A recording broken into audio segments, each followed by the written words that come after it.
Assalamualaikum warahmatullahi wabarakatuh. Ketemu lagi dengan saya Bribka Suyono, tentunya masih di channel Suyono Listrik, dan masih memotivasi kita semua, diri saya dan Anda. Apa kabar Anda semua? Saya doakan semoga Anda selalu sehat, baik jasmani maupun jiwani, dimudahkan segala urusannya, dipanjangkan umurnya, dan yang lebih utama, Anda segera lepas dari anxiety disorder termasuk saya. Amin, amin, ya robbal alamin. Sebelum ke topik, sedikit saya akan memaparkan bahwa kita sering bicara masalah sensasi. Apa sih itu sensasi? Jadi, sensasi itu apa yang kita dengar, apa yang kita cium, apa yang kita lihat, apa yang kita raba, apa yang kita rasa. Di sini sensasi akan membentuk sebuah persepsi atau pemaknaan. Kita melihat sesuatu, maka di situ timbul sebuah persepsi. Misalkan kita melihat burung gagak, bagaimana persepsi kita setelah melihat burung gagak itu? Apakah persepsi kita yang horor-horor? Nah, disitulah letak kesalahan dari kita semua. Sesuatu yang kita lihat, kita harus selalu berpikir positif bahwa ya memang mereka ada di sana, begitu. Misalkan ada burung gagak, ya memang burung gagak emang di sana lah, mau apa lagi, ya biarin saja. Atau kita mendengar suara burung kedasi, titit, titit, titit, titit, titit, titit, titit. Setelah kita mendengar, maka di situ terbentuk sebuah persepsi. Kalau persepsi kita yang sudah mitos, tahayul, misalkan, wah burung kedasi ini tanda-tanda bla bla bla bla, maka di sini persepsi kita pasti yang negatif. Kalau persepsi kita positif, ya namanya burung yang berkicau, mau berkicau di sana, mau berkicau di sini, ya terserah burungnya dong, begitu. Jadi hal-hal mitos itu jangan terlalu kita pikirkan, gitu. Mitos biarlah mitos. Nah, itu sedikit gambaran tentang sensasi. Demikian juga badan kita dan pikiran kita. Apa benar sih pikiran itu mempengaruhi ke badan? Ini saya akan memberikan sebuah logika dari saya yang tidak tahu apa-apa, dari saya yang bukan dokter, bukan profesor, dan bukan orang yang ahli dalam hal jiwa maupun teknologi. Pikiran bisa mempengaruhi ke badan kita. Iya. Dan itu berlaku sebaliknya. Badan juga bisa mempengaruhi ke pikiran kita. Sebenarnya itu bisa kebalikannya. Nah, yang menjadi persoalan di sini adalah yang namanya psikosomatik. Psikosomatik itu kondisi pikiran yang mempengaruhi ke raga kita. Psiko itu artinya pikiran, soma itu badan. Ini menurut yang saya baca. Kalau salah, mohon dikoreksi. Jadi psikosomatik di mana kondisi pikiran mempengaruhi ke badan. Saya ambil contoh begini. Apa yang kita lihat, apa yang kita dengar, apa yang kita raba, apa yang kita rasa, disitulah menjadi apa yang kita pikirkan. Karena apa? Panca indera kita dalam melakukan aktivitas akan selalu direspon oleh otak. Makanya apa yang kita lihat itu menjadi juga nantinya akan menjadi yang kita pikirkan. Nah, setelah menjadi yang kita pikirkan, akan menjadi apa yang kita rasakan. Karena apa yang kita pikirkan, maka organ-organ kita, badan kita itu juga merespon. Gitu. Jadi, apa yang kita lihat, apa yang kita dengar dengan panca indera kita ya, tentunya menjadi apa yang kita pikirkan. Karena otak merespon. setelah menjadi apa yang kita pikirkan, akan menjadi yang kita rasakan. Karena yang kita pikirkan, organ-organ kita, badan kita itu merespon. Itu logika dari apakah pikiran bisa mempengaruhi ke badan kita. Nah, itu logikanya di situ. Dan itu bisa kebalikannya. Apalagi kita yang menderita anxiety disorder psikosomatik. Nah, yang kita rasakan saat ini, gejala yang tidak nyaman di badan ini menjadi apa yang kita pikirkan. Khawatir, takut. Biasanya takut mati, takut penyakit parah, takut begini, dan sebagainya. Nah, itulah dilemanya psikosomatik maupun anxiety disorder, di mana kita belum bisa tenang, belum bisa berpikir positif kalau sensasi di badan ini masih ada. Gitu. Tapi itu di luar topik saya kali ini. Nah, sekarang saya akan membahas topik yang mungkin kebanyakan penderita anxiety disorder maupun psikosomatik itu mengalami. Apa itu? Kaki tiba-tiba tidak bertenaga, lemes. Terus bahkan kaki itu terasa ngambang, atau terasa berat, atau terasa ringan. Setelah itu, ada yang bergerak di kaki ini. Nah, paham nggak Anda? Semoga paham. Yang pernah merasakan, saya yakin saat ini, oh iya ya, oh iya, pasti begitu. Jadi, seperti ada yang bergerak di kaki ini, akhirnya kaki terasa dingin. Nah, karena kaki terasa dingin ini, kita menjadi takut. Akhirnya rasa percaya diri itu hilang, sirna, musnah. Gitu. Nah, sekarang saya mulai dari saat kita berjalan atau berdiri.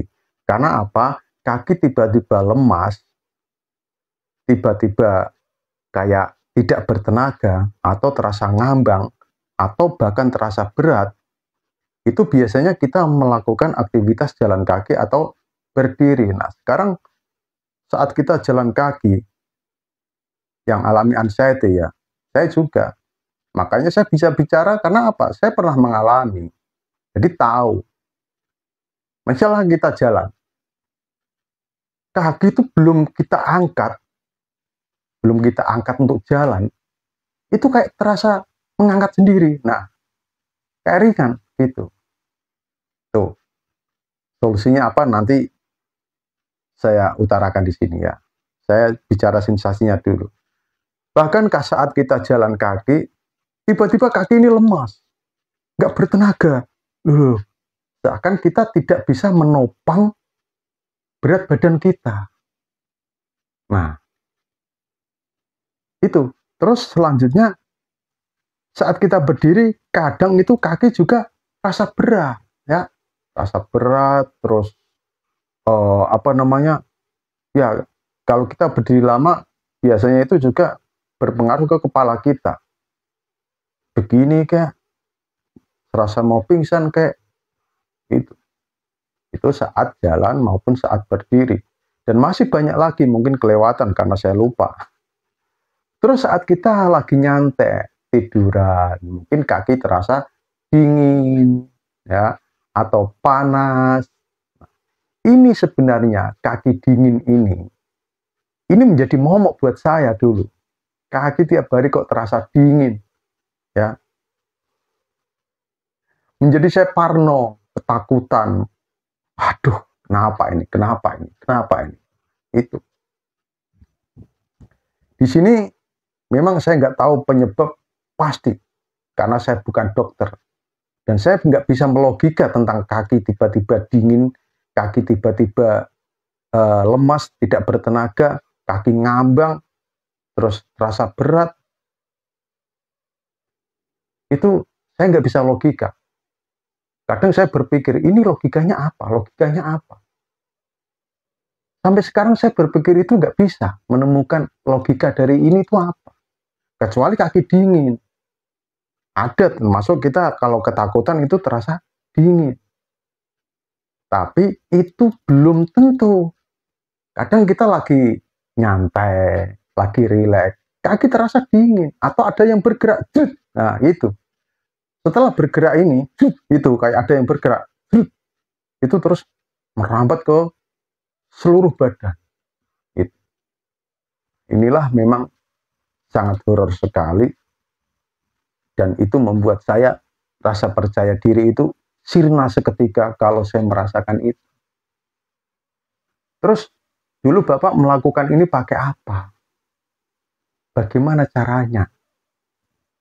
Nah, sebenarnya tidak ada teknis yang khusus, teknik istimewa, tidak.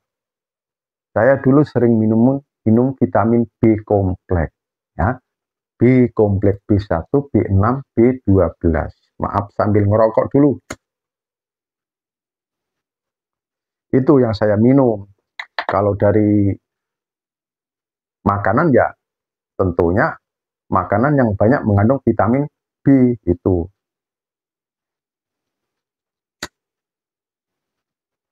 Nah, saya akan memberikan sebuah solusi yang mungkin ini beda dengan Anda nantinya, karena masing-masing orang itu biasanya akan bisa menemukan caranya tersendiri.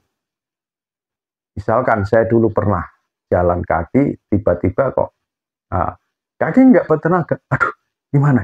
Lulu. Nah, dulu saya memang takut sekali. Akhirnya saya duduk. Aduh, gimana? Gitu. Tapi sebenarnya itu tidak akan menumbuhkan rasa percaya diri saya. Gitu.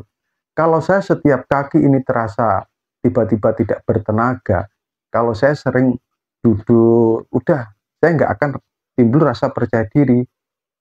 Nah, makanya itu, kalau tiba-tiba kaki saya itu serasa tidak bertenaga, saya tetap jalan. Dan nyatanya saya nyampe kok di rumah. Nggak lumpuh kok, gitu. Nyampe saya di rumah, dan nggak apa-apa. Nah, disitulah saya menemukan, oh, kalau saya kaki tiba-tiba terasa tidak bertenaga, ya memang saya harus melatih untuk memberanikan diri tetap berjalan. Walaupun untuk meyakinkan itu susah. Ini perlu keberanian dan nyali yang tinggi. Gitu. Ya. Terus misalkan kaki terasa saat jalan kaki, kita belum mengangkat kaki, kayak kaki ini sudah mau ngangkat sendiri, gitu. Ya, itu ya memang nggak boleh berhenti kita. Saya dulu juga begitu. Pertama itu, aduh, langsung saya pulang, takut.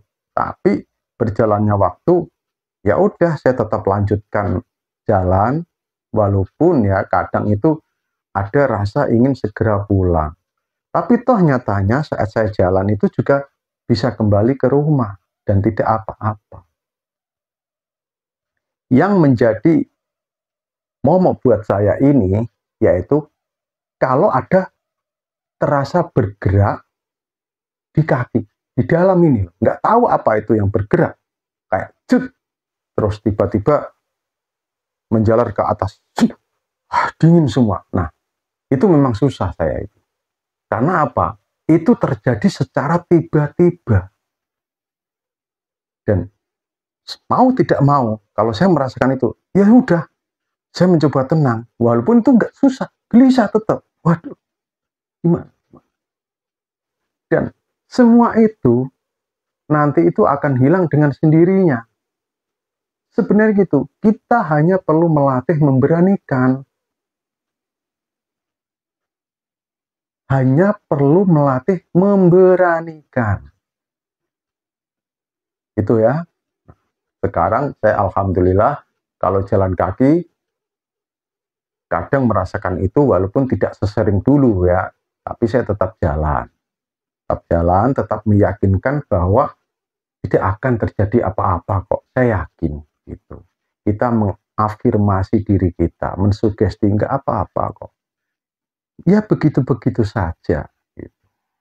Nah, terus yang sampai sekarang yang menjadi PR buat saya adalah tidak kuat berdiri lama. Karena kalau saya berdiri lama, itu terasa goyang.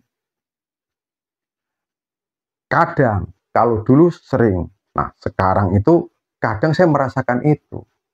Saat apel ya, saya berdiri. Ini udah enak misalnya, wah fit saya berdiri. Tapi tiba-tiba kayak ada yang goyang gini. Nah, disitulah akhirnya kaki ini merespon. Seperti ada juga yang dek gitu. Ya, disitulah mental saya down. Itu. Dan ini saya tidak menyalahkan diri Anda. Saya sendiri juga masih untuk berdiri lama itu belum kuat. Karena masih ada sensasinya nggak di kaki saja. Di kepala, di mata. Gitu. Ya. Gitu. Jadi nanti begini aja ya. Begini saja. Kalau Anda jalan kaki, merasakan itu ya tetap jalan, pelan saja. Sambil meyakinkan, mengafirmasi diri sendiri. Nah, memang untuk berdiri lama, ini memang sebuah dilema tersendiri buat saya juga. Karena kalau saya berdiri lama dalam keadaan apel, itu kan saya mempunyai rasa gini, wah malu dong saya nanti kalau jatuh dan sebagainya. Akhirnya ya begini, ada beban mental saat berdiri itu. Kecuali saya berdiri di rumah, saat berdiri di mana, di luar, nggak apel, itu saya bisa gitu. Anehnya di situ. Nah, disitulah sugesti bermain. Itu. Karena ada beban. Saat saya berdiri apel, itu ada beban. Ada beban. Apa bebannya? Saya malu dong. Nanti kalau dilihat orang. Saat apel, saya jatuh, malu dong. Padahal nggak pernah jatuh saya. Paling saya mundur. Gitu. Gitu ya. Nah, itu jadi tetap mengafirmasi diri sendiri. Tapi dulu saya juga kuat kok. Sudah kuat berdiri lama. Tapi saat kambuh ya kembali itu lagi. Itu. Jadi ya begini aja lah. Kita jalani aja. Kita nikmati prosesnya. Pasti semua itu akan berlalu kok. Itu saya yakin. Yang penting Anda sudah menjalankan proses ini. Dan yakinlah bahwa proses itu insya Allah tidak akan mengkhianati hasilnya. Tetap semangat. Salam sehat dari Bribka Suyono. Wassalamualaikum warahmatullahi wabarakatuh.